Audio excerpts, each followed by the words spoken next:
नमस्कार दोस्तों। अलंकार का विषय हिंदी के पेपर में काफ़ी महत्वपूर्ण होता है और टीजीटी के पेपर में, पीजीटी के पेपर में, इनफैक्ट जैसे सीटेट में भी एक क्वेश्चन आ जाता है तो वहाँ पर भी अलंकार के प्रश्न आते हैं। हाँ, कठिनाई का स्तर थोड़ा ऊपर नीचे हो सकता है। अब यमक अलंकार, अनुप्रास अलंकार, उपमा अलंकार, ये तो काफ़ी कॉमन है, काफ़ी आसान भी है समझने, लेकिन हमें तो वहाँ पर भी समस्या होती है। लेकिन कुछ ऐसे अलंकार हैं जो वाकई में कठिन हैं, उन्हें समझने के लिए आपको गहरे अर्थ की आवश्यकता होती है, संदर्भ समझने की आवश्यकता होती है। ऐसे ही दो अलंकार हैं, श्लेष अलंकार और श्लेष वक्रोक्ति अलंकार।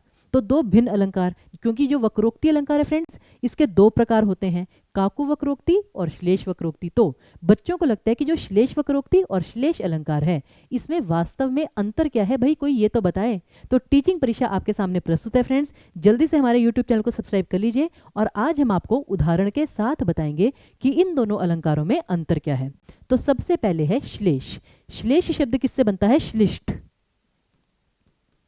श्लिष्ट का मतलब होता है फ्रेंड चिपका हुआ, यानी कि जब एक शब्द के कई सारे अर्थ हो सकते हैं, यानी कि अनेकार्थी शब्द।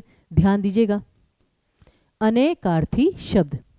तो सबसे पहले तो कॉमन चीज मैं बता देती हूँ फ्रेंड्स, श्लेष अलंकार हो या श्लेष वक्रोक्ति, इसमें जो कॉमन चीज है वो है अनेकार्थी शब्द। जहां पर अनेकार्थी शब्द नहीं है फिर वहां पर आपका हो ही नहीं सकता। उसी प्रकार जो श्लेष अलंकार है उसका मतलब ये होता है कि जब एक ही बात के भिन्न अर्थ निकाले जा सकें। एक ही बात को हर व्यक्ति अपने अपने संदर्भ में समझ सकता है। आप खुद एक ही व्यक्ति उस वाक्य के दो तीन अर्थ निकाल सकता है। जैसे कि वो था ना कि माली आवत देख कर कलियां करें पुकार, फूली फूली चुन लई काल हमारी बार। कहने को ये अन्योक्ति अलंकार है, लेकिन इस पंक्ति के भी दो तीन अर्थ निकाले जा सकते हैं।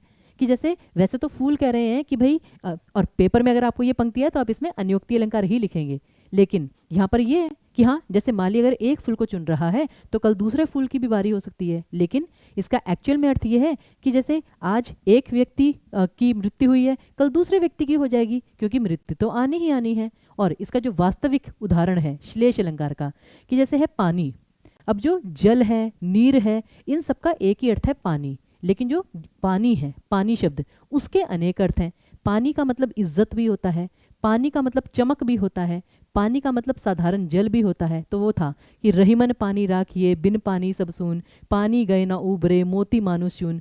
फिर वो था बलिहारी नृपकूप की, गुण बिन बूंद न दई। तो वहां पे गुण शब्द था, गुण। तो वो गुण रस्सी के रूप में भी हो सकता है, आपका विशेषता के रूप में भी हो सकता है।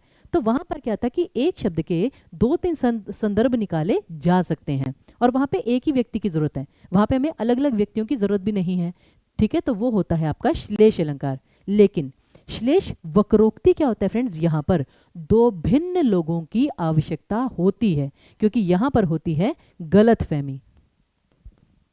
गलत फहमी यहां पर जब एक बात को दो भिन्न लोग भिन्न अर्थ में लेते हैं, मैंने कुछ और कहा, आपने कुछ और समझा, तो इसलिए मेन अंतर क्या है फ्रेंड्स? यहां पर मतलब कि दो व्यक्तियों की कोई गलतफहमी नहीं है, यहां पर स्पष्ट है कि इस वाक्य के दो तीन अर्थ निकल सकते हैं। लेकिन यहां पर क्या होता है कि एक व्यक्ति ने कुछ कहा, सामने वाले व्यक्ति ने कुछ और समझा, उसे कहते हैं श्लेष वक्रोक्ति। अब इसके उदाहरणों पर आइए। जरा आपके पास यहाँ पर दो उदाहरण हैं, प्लीज जल्दी से मेरी आपसे रिक्वेस्ट है, प्रार्थना है, आप एक बार खुद सोचिए कौन कौन सी पंक्ति में कौन कौन सा अलंकार है, श्लेष है या श्लेष वक्रोक्ति है। जल्दी से एक बार ट्राई कीजिए प्लीज। कि सीधी चलते रहा जो रहते सदा निशंक, जो करते विप्लव उन्हें हरि का है आतंक।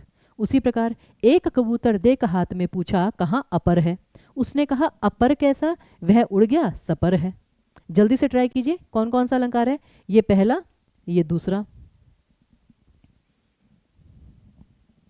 तो अब जैसे पहला है कि सीधी चलते रहा जो रहते सदा निशंक, यानी जो जीवन में सही मतलब सीधे सीधे चलते रहते हैं बिना किसी को परेशान किए, वो आसानी से शांति से चलते रहते हैं। लेकिन जो करते विप्लव, जो शोर मचाते चलते हैं, उन्हें हरि का आतंक होना चाहिए।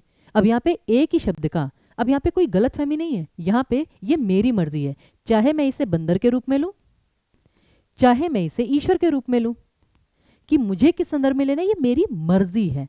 तो इसका मतलब बंदर भी हो सकता है कि भाई अगर आपने बंदर को परेशान किया तो वो भी आपको परेशान करेगा, अगर शांति से आप निकल गए तो बंदर भी आपको कुछ नहीं कहेगा। उसी प्रकार अगर आप अपना जीवन आसानी से जी रहे हैं, सही से जी रहे हैं, तो भगवान आपकी सहायता करेगा। लेकिन अगर आप दूसरों को हानि पहुंचाते हुए जी रहे हैं तो भगवान भी फिर आपको सजा देगा। ठीक है, तो ये आपका श्लेष अलंकार है, क्योंकि यहां पर आपकी मर्जी है कि आप इसे किस अर्थ में लें। लेकिन अब यहां पर जो है कि एक कबूतर देख हाथ में पूछा कहां अपर है, यहां पे अपर का मतलब है पश्चिम दिशा, ठीक है ना, कि भाई कबूतर था तो मैंने पूछा कि कबूतर पश्चिम दिशा कौन सी है, लेकिन सामने वाले व्यक्ति ने क्या समझा कि अरे उसने कहा अपर कैसा, कि वो अपर नहीं है, अपर यानी कि पंखों के बिना, पंखों के बिना। वो कहता नहीं नहीं वो अपर नहीं है, वो तो उड़ गया, वो सपर है, सपर यानी कि पंखों के साथ। तो यहां पे क्या था, बोलने वाले ने अपर का मतलब पश्चिम दिशा समझा और सुनने वाले ने उसका मतलब समझा कि पंखों के बिना। तो यहां पे गलत फहमी थी, तो इसलिए यहां पर है आपका श्लेष वक्रोक्ति। उसी प्रकार यहां पर देखिए 1 2 3 तीन पंक्तियां हैं, तीनों में बताइए कौन कौन सा अलंकार है, जल्दी से सभी बच्चे प्लीज। यहां पर आपके सामने तीन पंक्तियां हैं, इनमें कौन कौन सा अलंकार है, इन्हीं दोनों में से होगा श्लेष या श्लेष वक्रोक्ति। फटाफट, कि को तुम हो इत आए कहाँ, घनश्याम हो तो किथूं और बरसो, फिर है नवजीवन दो घनश्याम हमें, और फिर तीसरा है पशुपाल कहाँ सजनी, जमुना तट धेनु चराए रही रहो। सभी बच्चे ट्राई करेंगे प्लीज। तो जैसे पहला है कि को तुम हो इस घनश्याम हो तो कितहूं और बरसो। अब यहाँ पे थोड़ा सा अंडरस्टैंडिंग होनी चाहिए कि बोलने वाला कह रहा है कि मैं तो घनश्याम हूँ यानी मैं कृष्ण हूँ, लेकिन सामने वाला क्या समझ रहे हैं, यानी राधा जी वो कहती है अरे तुम काले बादल हो तो कहीं और जाकर बरसो, वो उनके साथ अटखेलियां कर रही हैं। तो बोलने वाले ने अपने आप को कृष्ण बताया, सुनने वाले ने काले बादल के अर्थ में लिया। तो यहाँ पे गलत फहमी थी बोलने और सुनने वाले के बीच में, स्पीकर एंड लिसनर। तो यहाँ पर आपका श्लेष वक्रोक्ति है, श्लेष वक्रोक्ति। परंतु नवजीवन दो घनश्याम हमें, अब यहां पर कोई गलतफहमी नहीं है, ये एक सिंपल स्टेटमेंट है। अब मेरी मर्जी है कि मैं इसे किस संदर्भ में लूं, नवजीवन दो घनश्याम हमें। अब यहां पे घनश्याम का मतलब ईश्वर भी हो सकता है कि अरे ईश्वर हमें नया जीवन दो, यहां पर इसका मतलब बादल भी हो सकते हैं, यानी कि अरे काले बादल बरसो जिससे बारिश हो, हमारी फसल उगे और हमें नया जीवन मिले, नहीं तो हम प्यासे ही मर जाएंगे, भूखे मर जाएंगे।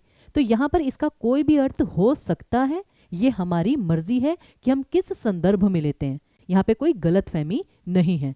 उसी प्रकार यहाँ पर है पशुपाल कहाँ सजनी, पशुपाल आपको याद है, जिन लोगों ने महाभारत अच्छे से देखी है तो पशुपतास्त्र, पशुपति किसे कहा जाता है, शिवजी जी को। तो है पशुपाल कहाँ सजनी, तो यहाँ पे पार्वती जी से पूछा जा रहा है कि भाई शिवजी कहाँ हैं,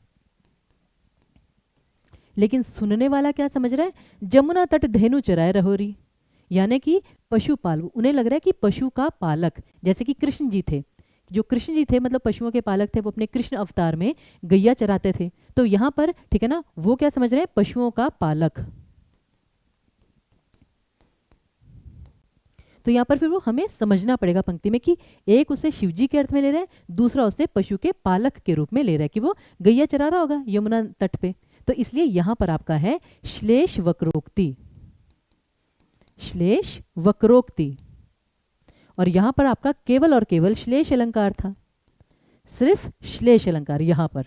तो ये हमने आपको 2 उदाहरण पीछे, 3 उदाहरण यहाँ, तो 5 उदाहरण बताए हैं। बाकी इसकी जो विस्तृत व्याख्या है और ज़्यादा अभ्यास प्रश्न हैं वो तो हम आपके लिए यूट्यूब पर रेगुलर बेसिस पर लेकर आते ही रहते हैं। तो फ्रेंड्स ऐसे ही छोटे छोटे वीडियोस यहाँ पर और हैं जिनका पूरा पूरा लाभ उठा सकते हैं। कहते हैं ना कि छोटा सा विषय अगर हो, छोटा सा वीडियो हो तो उसे देखने में समय भी ज़्यादा नहीं जाता और चीज़ भी क्लियर हो जाती है।